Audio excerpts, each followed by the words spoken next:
아버지, 형을 죽게 한 사람과 그 배를 띄우면 전 형 제삿날에도 안 옵니다.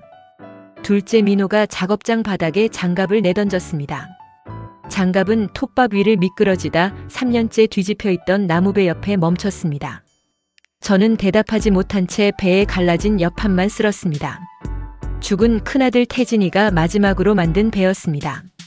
그리고 그날 제 앞에 서 있던 사람은 태진이와 함께 바다에 나갔다 혼자 돌아온 도윤이었습니다. 민호는 도윤이를 노려보며 다시 말했습니다. 저 사람 손이 배에 닿는 순간 우리 가족은 여기서 끝이에요. 도윤이는 젖은 모자를 벗어 가슴 앞에 쥐었습니다. 민호야, 내가 싫다면 돌아갈게. 저는 그제야 입을 열었습니다. 아니다. 내가 불렀다. 이 배는 도윤이 없이는 끝낼 수 없어. 민호의 얼굴에서 분노보다 깊은 것이 스쳤습니다. 배신당했다는 표정이었습니다. 그 애는 작업장 문을 걷어차고 나갔고 문 위에 걸린 경수조선 간판이 오래 흔들렸습니다. 저는 남해의 작은 포구에서 42해 동안 나무배를 고쳤습니다. 젊을 때는 배 밑으로 기어들어가 하루 종일 망치질을 해도 허리가 멀쩡했습니다. 아내가 세상을 떠난 뒤에는 두 아들을 작업장으로 데리고 다녔습니다. 태진이는 나무 냄새를 좋아했습니다. 초등학생 때부터 남은 판자로 작은 돛담배를 만들었고 물에 띄우기도 전에 어디가 기울지 알아맞혔습니다. 민호는 달랐습니다. 손에 기름 묻히는 건 싫어했지만 사람 마음을 읽는데 빨랐습니다. 부품값을 깎고 밀린 수리비를 받아오는 일은 늘 민호 몫이었습니다. 저는 두 아이가 함께 조선소를 이으면 겁날 게 없다고 믿었습니다. 그래서 아이들이 다른 꿈을 말할 때마다 듣지 않았습니다. 배운 게 배인데 어디를 가겠다는 거냐? 그 한마디면 충분하다고 생각했습니다. 태진이는 대꾸하지 않고 톱을 들었고 민호는 입술을 깨문 채 장부를 덮었습니다. 지금 생각하면 두 아이가 순종한 게 아니라 포기한 것이었습니다. 3년 전 태진이는 지금의 배를 만들기 시작했습니다. 길이는 12걸음 남짓이었고 고깃배치고는 가판이 지나치게 넓었습니다. 난간도 보통 배보다 낮고 둥글었습니다. 저는 설계도를 볼 때마다 혀를 찼습니다. 이렇게 만들면 통발을 어디에 싸냐? 태진이는 연필을 귀에 꽂은 채 웃었습니다. 아버지, 모든 배가 돈만 잡으러 다니는 건 아니잖아요. 무슨 뜻이냐고 물으면 완성된 뒤 보여주겠다고 했습니다. 도윤이는 그 옆에서 치수를 받아 적었습니다. 도윤이는 태진이의 중학교 동창이었습니다. 아버지를 일찍 잃고 배 수리 일을 배우겠다며 우리 작업장에 들어온 뒤 15년을 함께 했습니다. 태진이는 그를 친구라 불렀고 민호는 형이라 불렀습니다. 저도 한때는 셋째 아들처럼 여겼습니다. 폭풍이 오기 전까지는 그랬습니다. 그날 오후 포구 밖 양식장 작업선의 엔진이 멈췄다는 전화가 왔습니다. 바람이 거세지기 시작했고 저녁에는 풍랑이 더 심해진다는 말이 돌았습니다. 도윤이는 내일 새벽에 가야 한다고 했습니다. 태진이도 바다 쪽을 보며 고개를 저었습니다. 하지만 그 배 주인은 우리 조선소에 큰 수리 계약을 맡기려던 사람이었습니다. 저는 전화기를 내려놓으며 말했습니다. 지금 끌고 오면 내년 일감이 보장된다. 1시간 거리다. 파도 더 오기 전에 다녀와. 그 뒤의 일은 포구 사람들도 알고 있습니다. 예인줄이 파도에 휘감겼고 태진이는 줄을 풀려다 바다로 떨어졌습니다. 도윤이는 구조선에 매달린 채 돌아왔지만 태진이는 돌아오지 못했습니다. 사람들은 경험이 부족한 도윤이가 방향을 잘못 잡았다고 수군거렸습니다. 저는 그 말을 막지 않았습니다. 장례식에서 민호가 도윤이의 멱살을 잡았을 때도 손을 떼어놓기만 했습니다. 도윤이는 아무 변명도 하지 않고 포구를 떠났습니다. 그리고 태진이가 만들던 배는 옆판 한쪽이 열린 채 작업장에 남았습니다. 태진이의 아내 서영이는 사고 뒤에도 한동안 우리 집에 머물렀습니다. 손녀 하은이가 할아버지 혼자 두면 안 된다고 울었기 때문입니다. 하지만 같은 지붕 아래서 우리는 서로 다른 방식으로 태진이를 피했습니다. 서영이는 남편의 작업복을 상자에 넣었고 저는 그 상자를 다시 꺼내 작업장 선반에 놓았습니다. 하은이는 아빠 이야기를 물었지만 우리는 늘 좋은 사람이었다는 말만 했습니다. 어떻게 죽었는지, 왜 그날 바다에 나갔는지는 누구도 말하지 않았습니다. 민호는 조선소 거래를 맡으면서도 배가 있는 안쪽 칸에는 들어오지 않았습니다. 저는 매일 아침 미완성 배의 먼지를 닦았습니다.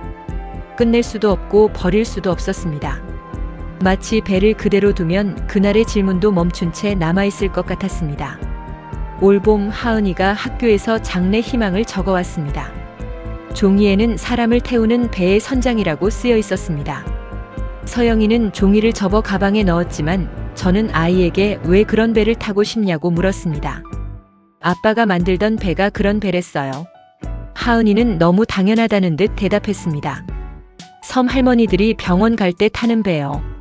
유모차도 타고 휠체어도 타는 배. 저는 아이의 말을 바로 믿지 못했습니다. 태진이가 제게는 한 번도 그런 계획을 말하지 않았기 때문입니다. 그날 밤 처음으로 배 안쪽을 자세히 살폈습니다. 낮은 난간, 넓은 통로, 접을 수 있는 의자 자리. 고기를 싣기에는 이상했던 치수들이 사람을 편하게 태우기 위한 모양으로 보이기 시작했습니다. 선수 아래에는 지워진 연필선이 여러 겹 남아 있었습니다. 태진이 글씨 옆에 도윤이의 숫자가 있었습니다. 그제야 제가 왜 도윤이를 불러야 하는지 알았습니다. 도윤이에게 전화를 걸기까지 사흘이 걸렸습니다. 번호가 바뀌었을까 두려웠지만 신호는 갔습니다. 그는 제 목소리를 듣고도 한동안 말이 없었습니다. 저는 미안하다는 말보다 먼저 배를 완성해달라고 했습니다. 평생 사과를 뒤로 미루던 사람의 못난 버릇이었습니다. 도윤이는 긴 침묵 끝에 태진이 제삿날 전날 내려오겠다고 했습니다. 그 약속대로 돌아온 날 민호가 우리를 본 것입니다. 도윤이가 떠나지 않고 작업복을 갈아입자 작업장 공기가 달라졌습니다. 그는 태진이가 쓰던 대패를 짚지 않았습니다. 자기 공구 상자를 열어 낡은 대패 하나를 꺼냈습니다. 그건 왜 안 쓰냐? 제가 묻자 도윤이는 선반을 보지도 않고 대답했습니다. 태진이 물건은 제가 만질 자격이 없습니다. 그 말을 듣는 순간 가슴 한쪽이 따끔했지만 저는 또 모른 척했습니다. 우리는 열린 옆판부터 맞췄습니다. 도윤이는 치수를 한 번 재고 두 번 확인했습니다. 예전에는 성미 급한 태진이가 재촉하면 웃으며 따라가던 사람이었습니다. 지금은 망치 한 번 내리기 전에도 손을 멈췄습니다. 작은 파도 소리에도 어깨가 굳었습니다. 저는 그가 바다를 무서워하게 됐다는 걸 알았습니다. 그런데도 왜 돌아왔느냐고 묻지 못했습니다. 점심때 하은이가 혼자 작업장 문에 나타났습니다. 서영이가 보낸 도시락을 들고 있었습니다.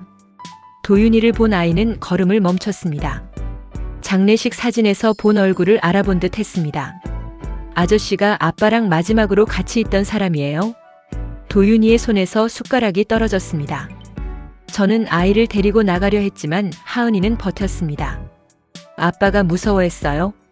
도윤이는 한참 뒤 무릎을 굽혀 아이와 눈을 맞췄습니다. 무서워했어. 그래도 나보다 먼저 내 구명조끼 끈을 확인해줬어. 하은이는 울지 않았습니다. 대신 도시락 뚜껑을 열어 도윤이 앞에 밀었습니다. 그럼 밥 먹고 해요. 아빠는 배고프면 손 떨린다고 했어요. 그날 도윤이는 처음으로 태진이의 대패를 선반에서 내려놓았습니다. 며칠 뒤 서영이가 작업장으로 찾아왔습니다. 딸을 보낸 건 도시락만 전하라는 뜻이었다며 목소리를 높였습니다. 아버님은 왜 늘 다른 사람의 마음을 정해놓고 시작하세요? 저는 가족을 위한 일이라고 했습니다. 태진이의 배를 완성하면 하은이도 아빠를 좋은 기억으로 남길 수 있을 거라고 말했습니다. 서영이는 웃지도 울지도 않았습니다. 좋은 기억이요? 하은이는 아빠가 왜 죽었는지 묻고 있어요. 저도 묻고 있고요. 그녀는 배의 새 옆판을 손으로 두드렸습니다. 이 배를 띄우면 그날 일이 없어집니까? 저는 대답하지 못했습니다. 서영이는 하은이를 당분간 작업장에 보내지 않겠다고 했습니다. 떠나기 전 도윤이를 향해 말했습니다. 당신도 이제는 살아남았다는 이유만으로 침묵하지 마세요. 도윤이의 얼굴이 하얗게 질렸습니다. 그날 저녁 도윤이는 작업을 멈추고 출입문을 닫았습니다. 바깥에서는 비가 내리기 시작했습니다. 빗방울이 함석 지붕을 때리는 소리가 그날 파도처럼 커졌습니다. 도윤이는 낮은 목소리로 말했습니다. 사장님, 이제 제가 말하겠습니다. 저는 듣고 싶지 않아 공구를 정리했습니다. 도윤이는 제 손에서 망치를 빼앗아 작업대에 내려놓았습니다. 그날 제가 나가자고 한 게 아닙니다. 태진이도 안 된다고 했습니다. 그만해라. 사장님이 나가라고 했잖아요. 그 말이 작업장 벽을 때리고 돌아왔습니다. 도윤이는 태진이가 마지막 순간까지 했던 말을 들려주었습니다. 바람이 더 세지기 전에 돌아가자는 자기 말에 태진이는 아버지가 혼자라도 배를 몰고 나올 사람이라서 갈 수밖에 없다고 했다는 것입니다. 태진이는 계약 때문에 간 게 아니었습니다. 사장님을 바다에 못 나가게 하려고 대신 간 겁니다. 저는 의자에 주저앉았습니다. 사고 뒤 수없이 떠올렸던 장면이 전혀 다른 뜻으로 바뀌었습니다. 아들이 제 명령을 따른 게 아니라 저를 막으려고 목숨을 건 것이었습니다. 도윤이는 떨리는 숨을 고르고 말했습니다. 마을 사람들이 저를 욕할 때 사장님이 한마디만 해주길 기다렸습니다. 그런데 사장님은 제 얼굴도 안 보셨습니다. 저는 입을 열었지만 변명밖에 나오지 않을 것 같아 다시 다물었습니다. 그때 문 밖에서 무언가 부딪히는 소리가 났습니다. 민호가 서 있었습니다. 얼굴은 젖어 있었고 손에는 거래 장부가 들려 있었습니다. 그 애는 우리말을 어디서부터 들었는지 묻지 않았습니다. 장부를 바닥에 놓고 저를 바라봤습니다. 정말 아버지가 보낸 거예요? 저는 처음으로 고개를 피하지 않았습니다. 그래. 그날 나가라고 명령한 건 나였다. 민호는 주먹을 쥐었다가 풀었습니다. 그리고 장부를 발로 밀어 제 앞에 보냈습니다. 그런데 3년 동안 저 사람이 형을 죽였다고 믿게 뒀어요? 저는 그렇다고 대답했습니다. 민호는 제 뺨을 때리지도 욕을 하지도 않았습니다. 그저 배를 한번 바라본 뒤 조용히 나갔습니다. 그 침묵이 어떤 벌보다 무거웠습니다. 다음 날 작업장에는 아무도 오지 않았습니다. 민호는 거래처 전화를 받지 않았고 서영이는 하은이와 친정으로 갔습니다. 도윤이도 숙소에 둔 짐을 챙겼습니다.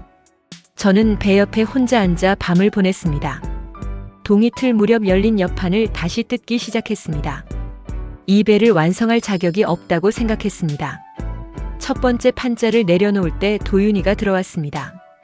그는 제 손에서 쇠지렛대를 빼앗았습니다. 부수면 편해집니까? 이걸 볼 때마다 태진이가 왜 죽었는지 생각날 거다. 그래서 남겨야죠. 도윤이는 처음으로 제게 소리를 질렀습니다. 사장님은 늘 없애거나 덮으면 끝나는 줄 압니다. 저는 3년 동안 그날을 매일 봤습니다. 민호도 형수님도 그랬을 겁니다. 이제 사장님도 보세요. 저는 지렛대를 놓았습니다. 그날 우리는 아무 말 없이 뜯은 판자를 다시 맞췄습니다. 용서를 받은 것도 아니고 죄가 가벼워진 것도 아니었습니다. 다만 도망치지 않는 첫날이었습니다. 배가 형태를 갖추면서 태진이의 계획도 조금씩 드러났습니다. 갑판 한쪽에는 휠체어 바퀴가 움직이지 않도록 고정하는 홈이 있었고 선실 문턱은 발이 걸리지 않게 낮춰져 있었습니다. 도윤이는 태진이가 먼 섬 주민들을 포구 병원까지 태우는 배를 만들고 싶어 했다고 말했습니다. 겨울이면 전기선이 줄어 병원 예약을 포기하는 어르신들을 여러 번 봤다는 것입니다. 저는 그 말을 들으며 아들이 왜 제게 계획을 숨겼는지 알 것 같았습니다. 저는 배가 돈을 벌지 못하면 실패라고 했을 테니까요. 태진이는 아버지에게 맞서는 대신 배를 먼저 완성해 보여주려 했습니다.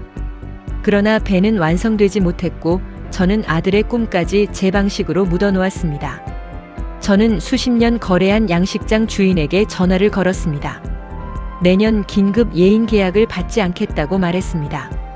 상대는 화를 내며 우리 조선소가 버틸 수 있겠느냐고 물었습니다. 두려웠습니다. 그 계약은 수입의 큰 몫이었습니다. 하지만 저는 처음으로 일감보다 사람을 먼저 계산했습니다. 폭풍 경보가 난 날에는 어떤 돈을 줘도 배를 내보내지 않겠습니다. 전화를 끊고 나니 작업장이 갑자기 넓어 보였습니다. 잃을 것이 분명해졌지만 지켜야 할 것도 처음으로 분명해졌습니다. 서영이는 사흘 뒤 혼자 돌아왔습니다. 손에는 태진이의 낡은 공구함이 들려 있었습니다. 그녀는 공구함을 배 안에 내려놓고 한참 동안 선실을 둘러봤습니다. 이 사람 집에서는 아무 말도 안 하더니 여기엔 말을 많이 남겨놨네요. 서영이는 선실 벽을 손으로 더듬다가 작은 홈 앞에서 멈췄습니다. 그곳은 접이식 책상을 달 자리였습니다. 태진이는 섬 아이들이 육지 학교에 갈 때 숙제할 곳이 필요하다며 그 책상 높이를 하은이 키에 맞춰 여러 번 고쳤다고 했습니다. 서영이는 남편의 계획을 알고 있었습니다. 하지만 사고 뒤 제가 배를 기념물처럼 붙들고 있는 동안에는 말할 수 없었다고 했습니다. 아버님이 이 배를 태진 씨 동상으로 만들까봐 무서웠어요. 이 사람은 떠받들어지려고 만든 게 아니에요. 실제로 사람을 태우려고 만든 거예요. 그 말에 저는 고개를 숙였습니다. 저는 아들의 꿈조차 제 죄책감을 달래는 데 쓰려 했습니다. 서영이는 당장 용서할 수는 없다고 했습니다.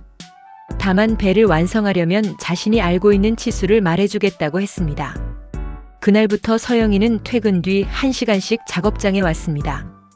우리는 태진이 이야기를 할 때 좋은 사람이라는 말로 얼버무리지 않았습니다. 고집이 셌고 겁이 나도 웃었고 아버지에게 싫다는 말을 못했다고 솔직히 말했습니다. 하은이도 다시 와서 아빠가 쓰던 연필로 책상 위치를 표시했습니다. 제삿날을 이틀 앞두고 민호가 나타났습니다. 그 애는 작업복 대신 정장을 입고 있었습니다. 조선소를 그만두고 다른 회사 면접을 보고 오는 길이라고 했습니다. 저는 붙잡지 않았습니다. 이제야 아이의 선택을 제가 대신할 수 없다는 걸 알았습니다. 민호는 배에 올라 새로 단 난간을 잡았습니다. 형이 이걸 만들 때 저한테 같이 하자고 했어요. 처음 듣는 말이었습니다. 민호는 엔진과 운항 일정을 맡아달라는 부탁을 받았지만 거절했다고 했습니다. 그날도 아버지가 폭풍 속 예인일을 시키려고 자신에게 3번 전화했지만 받지 않았다고 고백했습니다.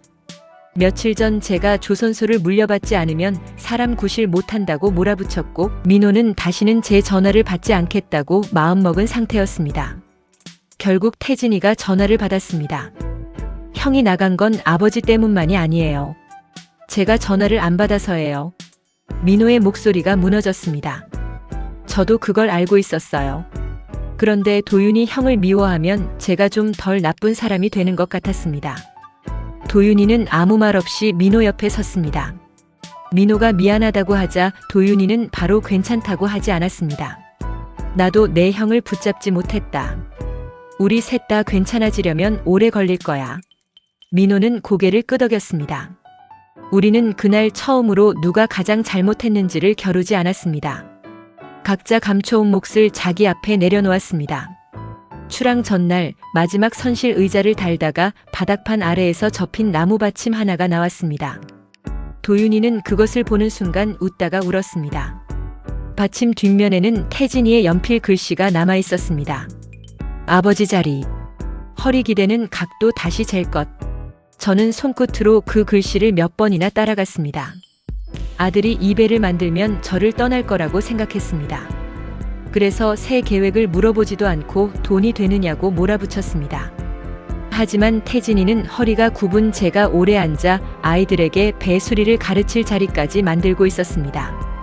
도윤이가 받침을 의자에 대자 제 등에 꼭 맞았습니다. 민호는 그 모습을 보다가 얼굴을 가리고 주저앉았습니다. 서영이는 배 밖으로 나가 한참 바다만 바라봤습니다. 저도 울었지만 그 글씨를 용서의 뜻으로 받아들이지는 않았습니다. 태진이가 저를 사랑했다는 사실이 제가 한 일을 없애주지는 않았습니다. 다만 남은 삶에서 무엇을 해야 하는지는 분명히 알려주었습니다. 출항하는 아침, 포구에는 가족만 모였습니다. 거창한 현수막도 제사상도 세우지 않았습니다. 하은이는 선실 앞에 작은 종이 하나를 붙였습니다. 천천히 가는 배. 아이에게 누가 이름을 정했느냐고 묻자 아빠가 빨리 가는 배보다 제 시간에 돌아오는 배가 좋은 배라고 말했다고 했습니다. 저는 키를 잡으려다 손을 거뒀습니다. 도윤이에게 선장을 맡아달라고 했습니다. 도윤이는 고개를 저었습니다. 첫날은 사장님이 하세요. 나는 이제 사람을 보내는 자리에 서지 않겠다. 저는 제 허리에 맞춘 의자에 앉았습니다. 오늘은 내가 승객으로 배울 차례다. 도윤이가 키를 잡고 민호가 엔진을 살폈습니다. 서영이는 하은이의 구명조끼 끈을 당겨 확인했습니다. 배가 미끄러지듯 물로 내려가자 나무 선체가 낮게 울렸습니다. 저는 그 소리가 3년 동안 막혀있던 숨처럼 들렸습니다. 우리는 사고가 난 먼 바다까지 가지 않았습니다. 태진이를 시험하듯 또 위험한 곳으로 데려가고 싶지 않았습니다. 포구 입구의 잔잔한 물에서 한 바퀴를 돌았습니다. 하은이는 아빠에게 보여주겠다며 두 손을 흔들었습니다.